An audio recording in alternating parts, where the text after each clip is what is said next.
దేశవ్యాప్తంగా సంచలనం సృష్టించిన ధర్మస్థల కేసులో సంచలన విషయాలు వెలుగులోకి వస్తున్నాయి.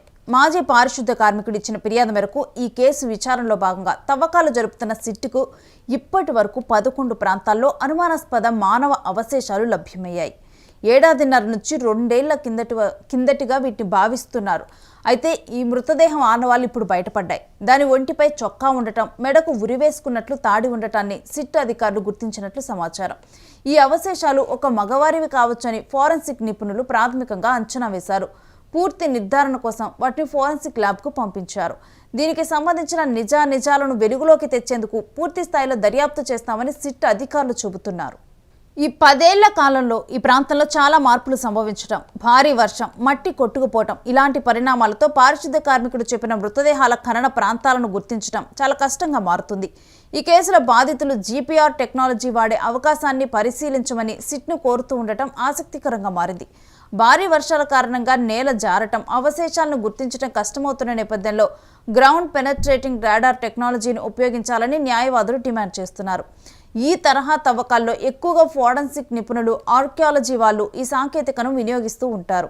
జీపీఆర్ టెక్నాలజీ అయితే బాంబ్ డిటెక్టర్ తరహాలో ఉండటం ద్వారా ఎలక్ట్రోమాగ్నెటిక్ తరంగాలను భూమిలోకి పంపి భూమి పొరల్లోని ఎముకలు, క్యావిటీస్, ఇతర మార్పులను గుర్తించి నిర్దిష్టంగా తవ్వకాలు జరిపేందుకు ఉపకరిస్తుందన్న వాదన వినిపిస్తోంది.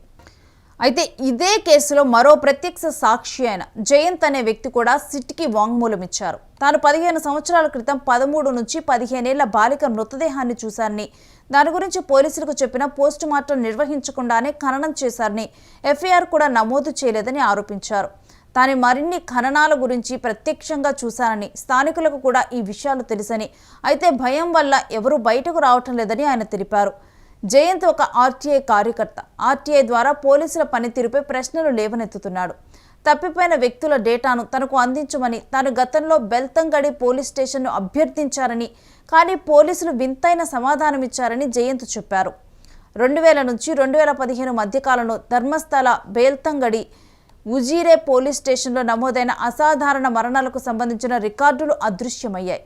ఈ విషయం సమాచార హక్కు చట్టం ద్వారా బయటపడింది. దీనిపై అనేక అనుమానాలు వ్యక్తమవుతున్నాయి. అయితే గతంలో ఇక్కడ పారిశుద్ధ కార్మికుడిగా వర్క్ చేసిన భీమా అనే వ్యక్తి ఇచ్చిన కంప్లైంట్ ఆధారంగా కూడా ఇప్పుడు ప్రజెంట్ ఈ తవ్వకాలు జరుగుతూ ఉన్న విషయం తెలిసిందే. అతను 1995, 2014 మధ్యకాలంలో 100కు పైగా మృతదేహాలను తన చేత బలవంతంగా పాతిపెట్టించారని కోర్టులో తెలిపారు.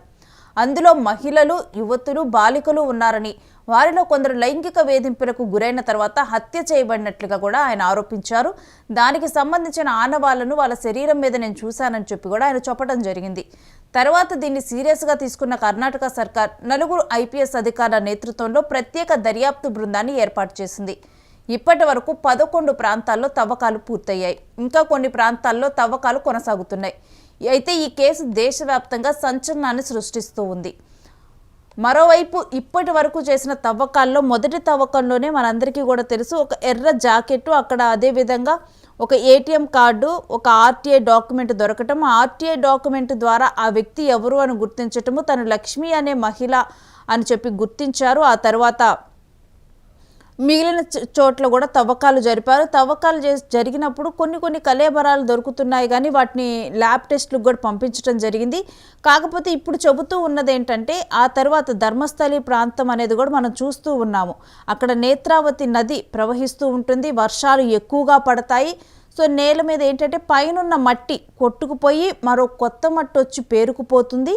ఇలా అక్కడ ఏదైనా పాతి పెట్టినా కానీ అక్కడ ఉన్నవి కొంచెం ముందలకి జరిగి ఆ నీళ్ళలో కొట్టుకుపోయి కొంచెం ముందలకు వెళ్ళే అవకాశం ఉంటుంది. అందువల్ల ఇప్పుడు భీమా ఏవైతే ప్రాంతాలు చెబుతూ ఉన్నాడో ఆయా ప్రాంతాల్లోనే ఉండకపోవచ్చు, ఆ ఎముకలు కొట్టుకొని పోయి ఉండొచ్చు కొంత దూరం. అందుకని చెప్పి కూడా ఇప్పుడు రాడార్ టెక్నాలజీ ఉపయోగించి వాటిని గుర్తించాలి అని చెప్పి కూడా ఇప్పుడు న్యాయవాదులు కూడా కోరుతూ ఉన్నారు. మరోవైపు ఏంటంటే ఇప్పుడు మరొక వ్యక్తి కూడా వచ్చి సిట్కి వాంగ్మూలం ఇచ్చాడు. అక్కడ నేను ఒక అమ్మాయిని ఖననం చేయటం చూశాను అని చెప్పి ఆయన ఒక వాంగ్మూలం ఇవ్వటము, ఆ తర్వాత సమాచార హక్కు ప్రకారం అక్కడ గతంలో జరిగిన ఈ అన్యూజువల్ అంటే గుర్తించలేని ఒక మర్డర్స్ ఏవైతే ఉంటాయో, అన్యూజువల్గా ఉన్న మర్డర్స్, వాటికి సంబంధించిన డాక్యుమెంట్స్ మేము ఇవ్వాలని అక్కడ ఉన్న ఒక 3 పోలీస్ స్టేషన్, ఆయా ప్రాంతాల్లో ఉన్న పోలీస్ స్టేషన్లో అడగటం జరిగింది. అయినప్పటికీ కూడా అవన్నీ కూడా ఆ ఫైల్స్ మిస్ అయ్యాయి. సో ఇదంతా కూడా ఒక మిస్టరీ లాగా అనిపిస్తూ ఉంది, ఏదో దాస్తున్నారు అనిపిస్తూ ఉందని కూడా ఇప్పుడు వాళ్ళంతా కూడా చెబుతూ ఉన్నారు. ముందు నుంచి కూడా ధర్మస్థలి కేసు మీద ఒక ఆసక్తి అనేది నెలకొని ఉంది. ఎందుకంటే మాస్ బరియల్ జరిగింది, అక్కడ మాస్ మర్డర్ బరియల్ జరిగిందని చెప్పి కూడా చెబుతూ ఉన్నారు. ఆ వాంగ్మూలం ఇచ్చిన దగ్గర నుంచి కూడా ఇది ఒక సంచలనంగా మారిన తర్వాత ఇప్పుడు ఈ కేసులోనైతే అంటే దీనికి సంబంధించి ఒక స్టేషన్ను కూడా ఏర్పాటు చేశారు.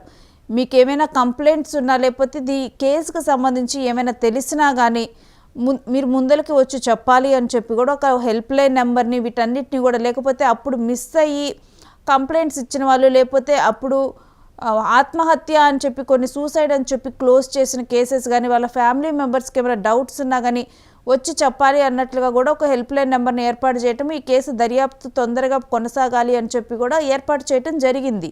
మరోవైపు ఎవరైనా వివరాలు వెల్లడించినా కానీ వాళ్ళ వివరాలను గోప్యంగా ఉంచుతాము, వాళ్ళు కోరితే అని చెప్పి కూడా గోప్యంగా ఉంచుతామని చెప్పారు. ఇప్పుడు ఇదే కేసులో మరో ప్రత్యక్ష సాక్షి అయిన జయంత్ అనే వ్యక్తి కూడా సిట్టికి వాంగ్మూలం ఇచ్చాడు. తాను కూడా 15 సంవత్సరాల క్రితం 13 నుంచి 15 ఏళ్ల వయసున్న ఒక బాలిక మృతదేహాన్ని చూశాను, దాని గురించి పోలీసులకు చెప్పినా కానీ పోస్ట్ మార్టం నిర్వహించకుండానే ఖననం చేశారు, ఎఫ్ఐఆర్ కూడా నమోదు చేయలేదని చెప్పి ఇప్పుడు జయంత్ ఆరోపించారు. అయితే తాను మరిన్ని ఖననాల గురించి ప్రత్యక్షంగా చూశారని, అక్కడున్న స్థానికులకు కూడా తెలుసని, కాకపోతే భయం వల్ల ఎవరూ బయటకు రావటం లేదని కూడా ఇప్పుడు జయంత్ చెబుతూ ఉన్నారు. జయంత్ ఇక్కడ గమనించాల్సింది ఏంటంటే అతను ఒక ఆర్టీఐ కార్యకర్త. ఆర్టీఐ ద్వారా పోలీసుల పనితీరుపై ఆయన ప్రశ్నలు కూడా లేవనెత్తుతున్నాడు.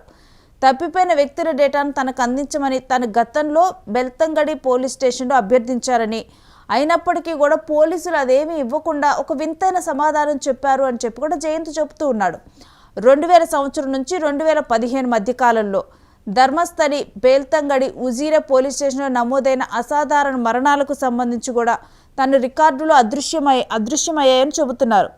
ఈ విషయం సమాచార హక్కు చట్టం ద్వారా బయటపడినట్లుగా కూడా తెలుస్తూ ఉంది. సో మనం చూస్తే కనుక 2014 వరకు కూడా ఎవరైతే భీమా అనే పారిశుద్ధ్య కార్మికుడు అక్కడ వర్క్ చేయడం జరిగింది.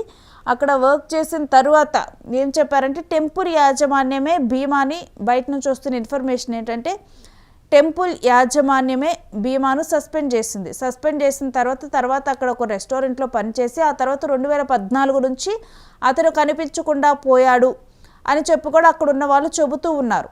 వన్స్ భీమా ఇప్పుడు సీన్లోకి ఎంటర్ అయిన తర్వాత చెప్పింది ఏంటంటే నేను భయపడి అక్కడి నుంచి వెళ్ళిపోయాను, ఈ విధంగా కూడా నా చేత ఒక 100కు పైగా మృతదేహాలను పాతిపెట్టించారు, కానీ నేను మాట్లాడలేక నన్ను భయపెట్టి ఈ విధంగా చేయించారు, అందుకని నేను బయటకు వచ్చాను చెప్పారు. ఇప్పుడు మరో వ్యక్తి కూడా వచ్చి వాంగ్మూలం ఇవ్వటం, సిట్టికి జయంత్ ఒక ఆర్టీఐ కార్యకర్త కూడా వచ్చి వాంగ్మూలం ఇవ్వటము. అయితే వీటన్నిటికీ సంబంధించి అప్పుడు అదృశ్యమైన కేసెస్ ఏవైతే ఉన్నాయో, అమ్మాయిల అదృశ్యమైన కేసెస్, వాటి గురించి ధర్మస్థలి, బేల్తంగడి, ఉజిరే పోలీస్ స్టేషన్లో నమోదైన వివరాలను ఇవ్వాలని సమాచార హక్కు ద్వారా కోరినప్పుడు అవన్నీ కూడా అదృశ్యమయ్యాయి, ఆ ఫైల్స్ అన్నీ కూడా మిస్ అయ్యాయని చెప్పటం అయితే ఇప్పుడు అయితే ఒక సంచలనంగా మారింది.